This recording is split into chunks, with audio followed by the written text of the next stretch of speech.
The evening air was crisp as Rebecca Chen pulled up to Bellinotte in her sleek black luxury car. The valet rushed forward, recognizing the type of customer who expected nothing less than perfect service. Rebecca handed over her keys with barely a glance at the young man. Her mind was already focused on the victory dinner ahead. At 35, Rebecca had climbed the corporate ladder with determination and ruthlessness that left colleagues both impressed and fearful. Tonight was a celebration. Her team had just closed a deal worth millions, beating out their main competitor by using tactics that weren't exactly friendly but certainly effective. "Make sure there's not a scratch when I return," she said to the valet, adjusting the lapel of her tailored navy suit that cost more than his monthly salary. Inside Bellinotte, warm golden lighting illuminated the rich wood and cream-colored walls. The restaurant hummed with the pleasant sounds of clinking glasses and conversation. The scent of fresh herbs and garlic hung in the air. This was the place to be seen in the financial district. Reservations were typically booked weeks in advance. Rebecca approached the host's stand with confidence. Her heels clicked authoritatively against the polished floor. "Reservation for Chen, party of 6, she announced, not bothering with pleasantries. "We're celebrating a major win tonight." The host, a well-dressed man with a pleasant smile, checked his tablet and frowned slightly. "Ah, Miss Chen, we do have your reservation, but I'm afraid your table isn't quite ready. The previous party is just finishing dessert. It should be about 15 minutes. Rebecca's expression hardened. 15 minutes? That's unacceptable. "Do you know who I am? My company spends thousands here every month entertaining clients." "I understand, ma'am, and we greatly appreciate your business. Perhaps you'd like to wait at the bar? First round will be complimentary for the inconvenience." Rebecca pulled out her phone, ignoring the host's attempt at appeasement. "This is ridiculous," she said loudly, stepping aside to make a call. "Thomas, it's Rebecca. You won't believe this.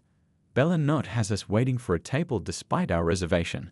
The service here has gone downhill since the old man died." As she complained into her phone, Rebecca failed to notice the ripple of discomfort among the staff who overheard her words.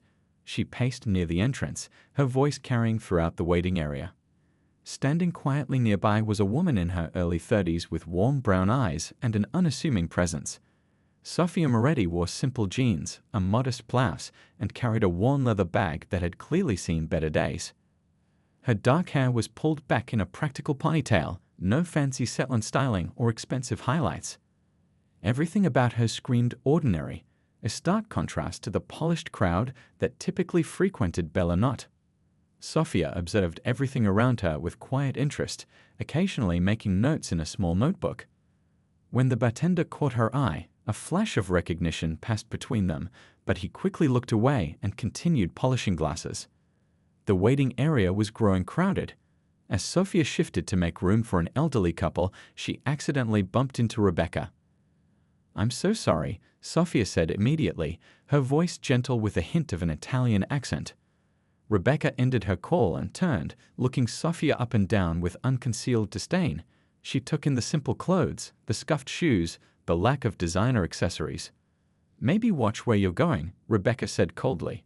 Then, loud enough for everyone nearby to hear, she added, "I don't understand why they let just anyone in here these days. Some people clearly don't belong in places like this." A few uncomfortable laughs came from those trying to impress Rebecca. The host looked mortified but said nothing, focused instead on checking his tablet. Sophia's cheeks flushed slightly, but she maintained her dignity, stepping back with a slight nod. If Rebecca had been more observant, she might have noticed that Sophia's embarrassment quickly gave way to something else: thoughtful assessment. These weren't the eyes of someone humiliated, but rather someone taking careful mental notes. "Miss Chen," the host called, relief evident in his voice. "Your table is ready now. Please follow me." Rebecca straightened her designer jacket and gathered her phone. Finally, she muttered, gesturing for her colleagues who had just arrived to follow her. As they walked past Sophia, Rebecca couldn't resist one more comment. "The bar might be more your speed," she said with a thin smile. "I hear they serve water for free." As Rebecca disappeared into the main dining room, Sophia remained in the waiting area, jotting something in her notebook. The host returned moments later, approached Sophia with significantly more warmth, and quietly escorted her to a small table in the corner with an excellent view of the entire restaurant. 2 weeks earlier, Sofia had been standing in the small kitchen of her modest apartment in Verona, Italy. Her hands trembled as she held the letter from her father's lawyer. Outside, spring sunshine warmed the cobblestone streets where she had spent the last 8 years building a quiet life teaching English to local children. It can't be true, she whispered to herself, reading the paper for the 10th time that morning. Her father, Giovanni Moretti, had passed away after a short illness. This wasn't the shocking part. They had spoken briefly during his hospital stay, though she hadn't been able to return to America in time to say goodbye. The true surprise was what came next in the letter. Sofia had inherited all 5 Bella Notte restaurants, including the flagship location in the financial district where her father had first started with nothing but family recipes and stubborn determination. Sofia sank into a kitchen chair, memories flooding back. As a child, she had spent hours watching her father cook, learning the secrets of perfect risotto and homemade pasta. The restaurant had been their home as much as the small apartment above it. But as Bella Notte grew successful, her father changed. The warm, laughing man who would dance with her mother in the kitchen was replaced by someone constantly worried about business rivals and profit margins. After her mother died when Sofia was 16, Giovanni had sent his daughter to live with her aunt in Italy. To give you a normal life, he had explained. This business, it takes everything. I don't want that for you. For years, their relationship had existed through brief phone calls and occasional visits. Sofia had created her own simple life away from the restaurant empire, never knowing that her father had planned all along to leave everything to her. Now, sitting in her apartment thousands of miles from home, Sofia realized how little she knew about the business her father had built. The lawyer's letter mentioned concerning changes in recent years and her father's wish that she would bring heart back to Bella Notte. 3 days later, Sofia landed in America. The lawyer, an old friend of her father's named Liu Wei, met her at the airport. Your father was very private about his plans, Liu explained as they drove through the city. The current management team has no idea you're taking over. But why the secrecy? Sofia asked, watching the familiar yet changed landscape of her hometown pass by. Why not tell them, or me before? Liu sighed, his hands steady on the wheel. Your father worried that some people were more interested in profits than preserving what made Bella Notte special. In the last 2 years, he noticed corners being cut, cheaper ingredients, rushed service, focus on turning tables quickly rather than ensuring a memorable experience. They pulled up outside a hotel where Liu had arranged a room for her. The general manager has been running things since your father's health declined. He's good with numbers, but Liu hesitated. But not good with people? Sofia finished. Exactly. Giovanni believed that restaurants aren't just about food, they are about making people feel welcome, like family. That's been missing lately. Sofia nodded slowly, understanding growing within her. Her father had always seen something in her that she hadn't recognized in herself, an ability to connect with people to make them feel valued. That evening, alone in her hotel room, Sofia unpacked the few belongings she had brought from Italy. At the bottom of her suitcase was a faded photograph, her father standing proudly in front of the original Bella Notte on opening day. His smile was enormous, his chef's coat spotless. Written on the back in his familiar handwriting were words she hadn't noticed before. For Sofia, the heart of our family. Someday, all of this will be yours to protect. Tears filled her eyes as a plan began to form. She wouldn't announce herself immediately. First, she needed to experience Bella Notte as a customer, to see with her own eyes what had become of her father's dream. She changed into her most comfortable clothes, simple jeans and a blouse. Nothing that would make her stand out or reveal who she was. Tonight, she would be just another diner, watching and learning. Tomorrow would be time enough to reveal herself as the new owner. With one last look at her father's photograph, Sofia whispered, I promise I'll make it right, Papa. The dining room of Bella Notte sparkled under crystal chandeliers, each table set with crisp white linens and polished silverware. Sofia sat in her corner table, watching as Rebecca and her business colleagues were seated at one of the best spots in the house, a round table by the windows overlooking the city lights. A young waitress approached Sofia's table with a nervous smile. Good evening, welcome to Bella Notte. Can I get you something to drink while you look at the menu? Just water for now, thank you, Sophia replied warmly. The waitress seemed surprised by her kindness, as if she'd been expecting something else. Across the room, Rebecca was already ordering expensive wine without looking at the prices. Her loud voice carried through the restaurant as she boasted about her recent business victory. We basically crushed them, Rebecca laughed, accepting a glass of deep red wine from the sommelier. They never saw it coming, that's why we're celebrating with the best tonight. Sophia opened her menu, immediately noticing changes. The traditional dishes her father had been famous for, recipes passed down through generations in their family, were either missing or relegated to a small section labeled Classic Selection. Instead, trendy fusion dishes with flashy descriptions dominated the pages. When the waitress returned, Sophia asked gently, "The risotto al funghi, is it still made with the porcini mushrooms from the Pacific Northwest?" The waitress looked blank. "I'm not sure. I can ask the kitchen if you'd like." "Yes, please. And could you tell me about the house bread?" "It used to be baked fresh twice daily." "Oh, we get our bread delivered now," the waitress admitted. "It comes in the morning. It's still good though," she added quickly. From the corner of her eye, Sophia noticed Rebecca watching their exchange with clear amusement. When the waitress left, Rebecca leaned toward her companions. "Look at that, asking about mushroom sauces. Some people come to fancy restaurants just to pretend they belong." Her voice was deliberately loud enough to carry. As if she can tell the difference between porcini and button mushrooms. Sophia ignored the comments, instead studying the waitstaff. They moved quickly between tables, their smiles strained. No one seemed to be enjoying their work. Her father had always said a happy staff makes happy customers, but there was little happiness visible here tonight. The food arrived, Rebecca's table getting served first despite having arrived later. Sophia's first bite of pasta confirmed her fears. The sauce was oversalted, clearly meant to hide the fact that less expensive ingredients were being used. The pasta itself was cooked properly, but lacked the perfect texture her father had insisted upon. Throughout the meal, Rebecca continued to cast superior glances in Sophia's direction, particularly when Sophia asked simple questions about the food. "Is the tiramisu still made in-house?" Sophia asked when dessert menus arrived. The waitress hesitated. "No, we bring those in now." "The general manager says it's more efficient." "Efficient," Sophia repeated quietly, making a note in her small book. Rebecca chose that moment to walk past on her way to the restroom. Seeing Sophia writing, she paused. "Writing a restaurant review for your blog?" she asked with mock interest. "Let me guess, first time in a place with real tablecloths." Sophia looked up calmly. "Actually, I'm noting things that could be improved." "Oh, a food critic," Rebecca laughed. "How cute. Well, don't be too hard on them. Some of us who actually know food think this place is excellent." "What do you enjoy most about it?" Sophia asked genuinely. The question caught Rebecca off guard. "The exclusivity, obviously. Not everyone can afford to eat here. It keeps the atmosphere appropriate." As Rebecca walked away, Sophia made another note. When her bill came, she noticed it was higher than the menu prices indicated.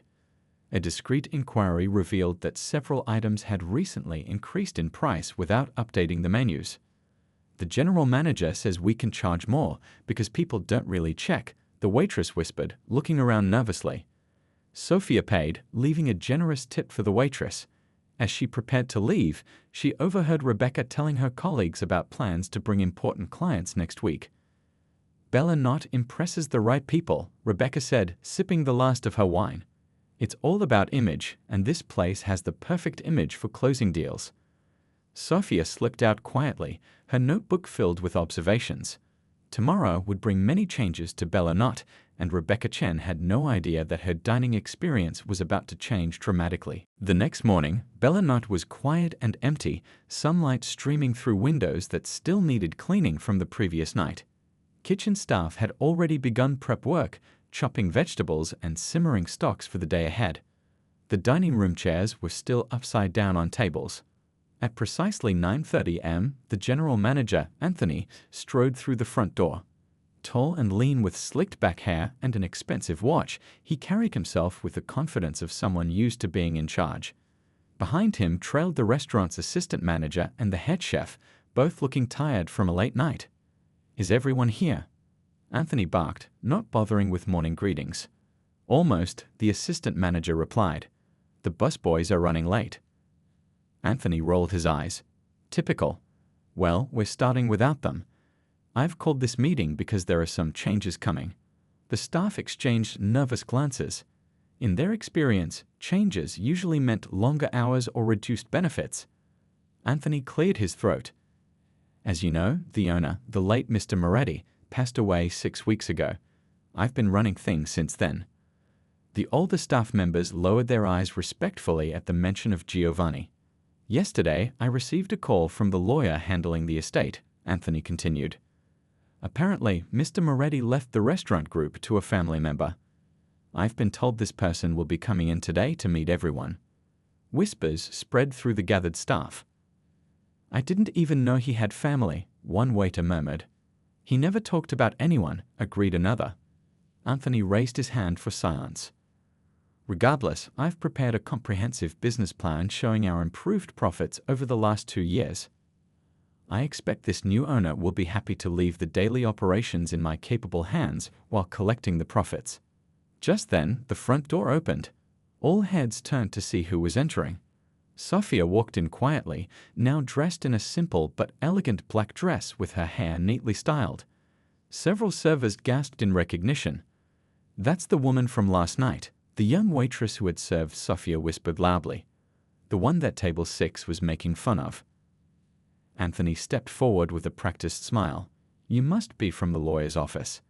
The new owner isn't here yet." "Actually," Sophia said, her voice calm but clear enough to reach everyone, "I am the new owner. My name is Sophia Moretti. Giovanni was my father." The room fell silent. Anthony's confident smile froze on his face. That's impossible," he stammered.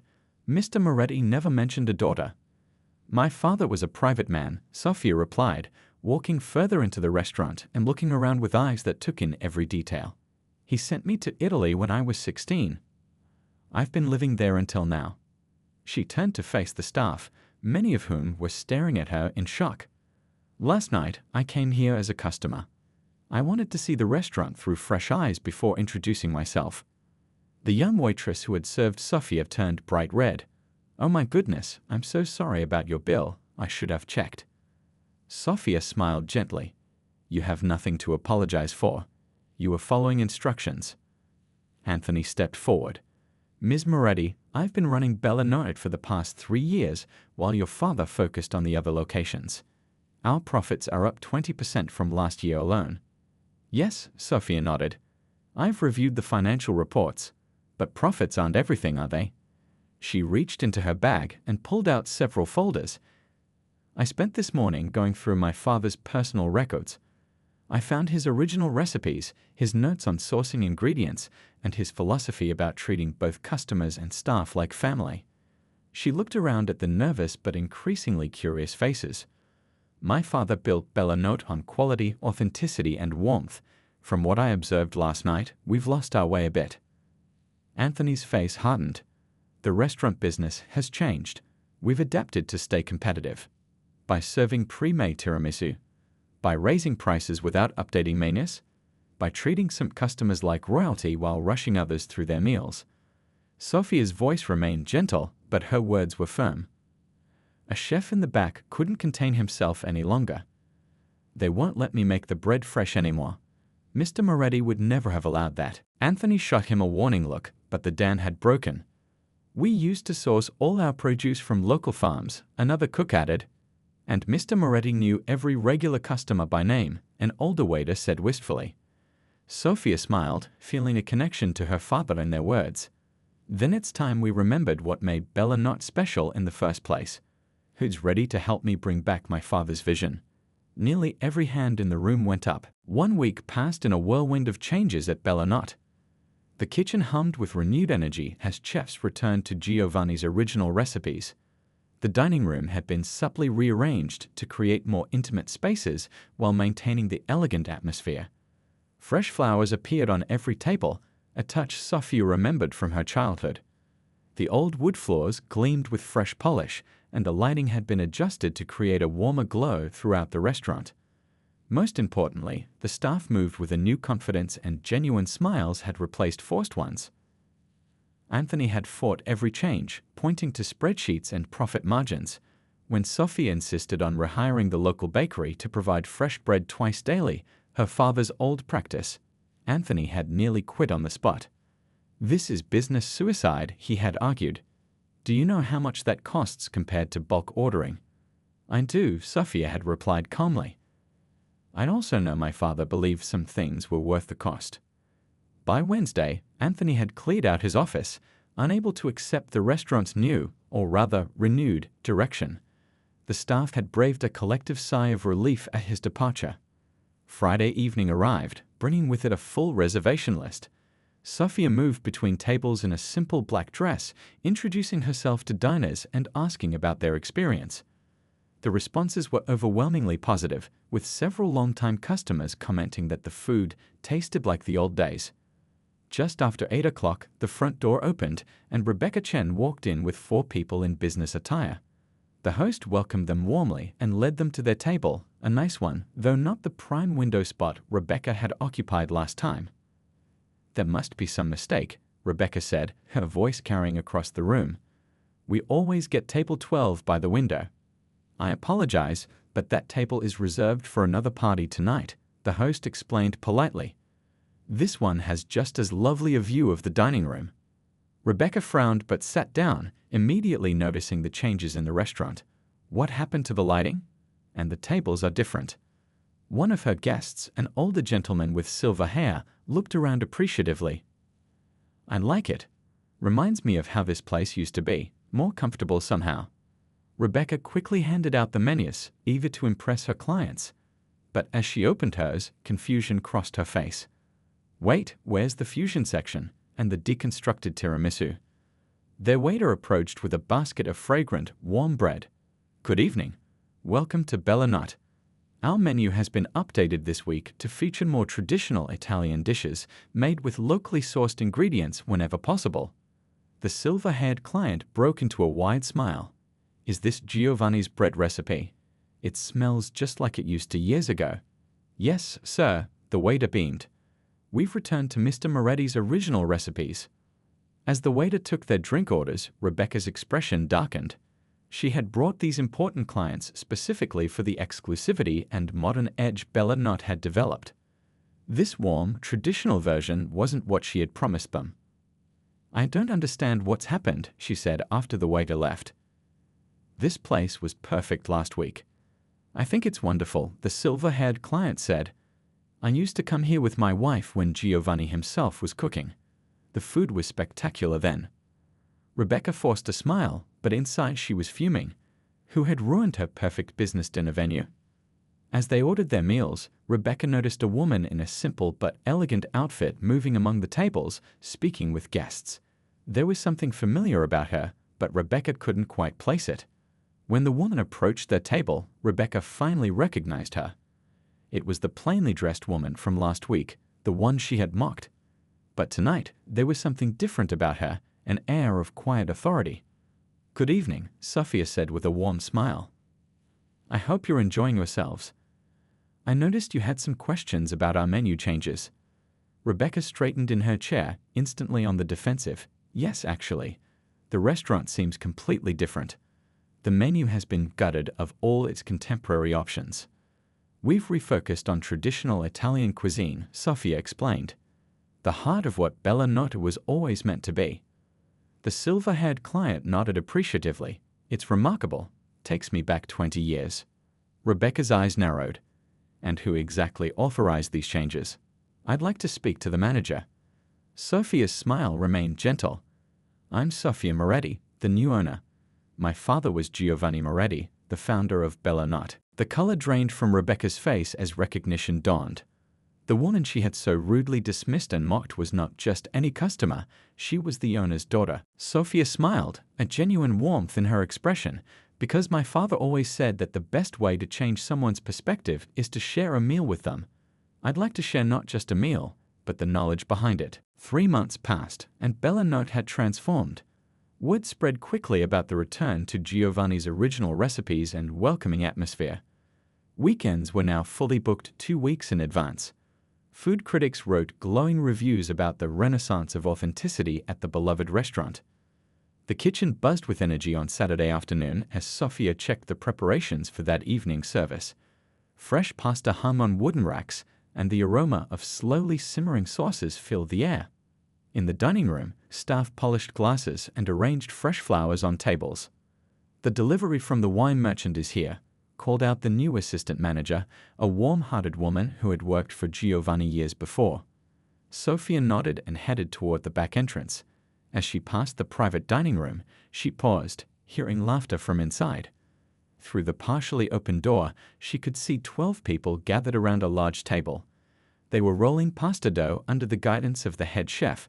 Among them was Rebecca Chen, flour dusting her cheeks as she concentrated on getting the thickness just right. Sofia smiled to herself. Rebecca had surprised everyone, perhaps even herself, by showing up to that first cooking class 3 months ago. Initially stiff and uncomfortable, she had gradually relaxed as the evening progressed. By the end, when everyone sat down to enjoy the meal they had prepared together, Rebecca had been genuinely smiling. What had been even more surprising was that Rebecca had signed up for the next class, and the one after that. She never missed a session. Later that evening, Bellinot filled with the happy sounds of dining, conversations, laughter, the gentle clink of glasses, and appreciative murmurs over particularly delicious bites. Sofia moved through the restaurant, stopping at tables to chat with guests, many of whom were becoming regulars. When she reached the quiet corner table where Rebecca sat with 2 older people who appeared to be her parents, Sofia paused. "How is everything tonight?" she asked. Rebecca looked up with a genuine smile, so different from the tight, superior expression she had worn during their first meeting. "It's wonderful," Rebecca replied. "My parents are visiting from out of town, and I promised them the best Italian food in the city. I told them you make it feel like family here." Rebecca's mother nodded enthusiastically. "The lasagna tastes just like my grandmother used to make. She was from a small town outside Naples." "That's exactly what we aim for," Sofia said warmly. "Food that reminds you of family." Rebecca touched Sofia's arm lightly. "Would you join us for a moment?" "I was just telling my parents about the cooking classes." Sofia pulled up a chair, and for the next few minutes, they chatted about regional Italian cooking and family traditions. Rebecca's father shared stories of traveling through Italy as a young man, while her mother talked about learning to cook from her grandmother. "Rebecca tells us you're expanding the classes," her father said. Sofia nodded. "We're starting a weekend program for children next month, teaching them simple recipes and where their food comes from." "Actually," Rebecca said, looking slightly nervous, "I was wondering if you might need volunteers for that. My work schedule is flexible on Saturdays now, and I thought perhaps I could help." Sofia couldn't hide her surprise. The high-powered executive who once mocked a simple woman for not belonging was now offering to spend her weekends teaching children about food. "We would love your help," Sofia replied sincerely. After saying goodbye to Rebecca and her parents, Sofia walked toward the kitchen. She paused by the framed photograph of her father that now hung near the entrance. In it, Giovanni stood proudly outside Bellinot on opening day, his smile as warm as the restaurant itself had become again. Later that evening, as the last customers were finishing their meals, Sofia noticed Rebecca explaining something to her parents with animated gestures. She was describing the traditional way to layer a proper tiramisu, something she had learned in last month's class. Their eyes met across the room, and Rebecca's expression softened into a grateful smile. Both women had found something unexpected in Bellinot. Rebecca had discovered a place where status didn't matter as much as passion and humanity, while Sofia had found a way to honor her father's legacy by creating not just a restaurant, but a community. As Rebecca and her parents prepared to leave, she stopped by where Sofia was arranging reservation cards for the next day. "Thank you," Rebecca said simply, "not just for dinner, but for—" She paused, searching for the right words, "for seeing something in me that I couldn't see myself." Sofia smiled. "That's exactly what my father would have done."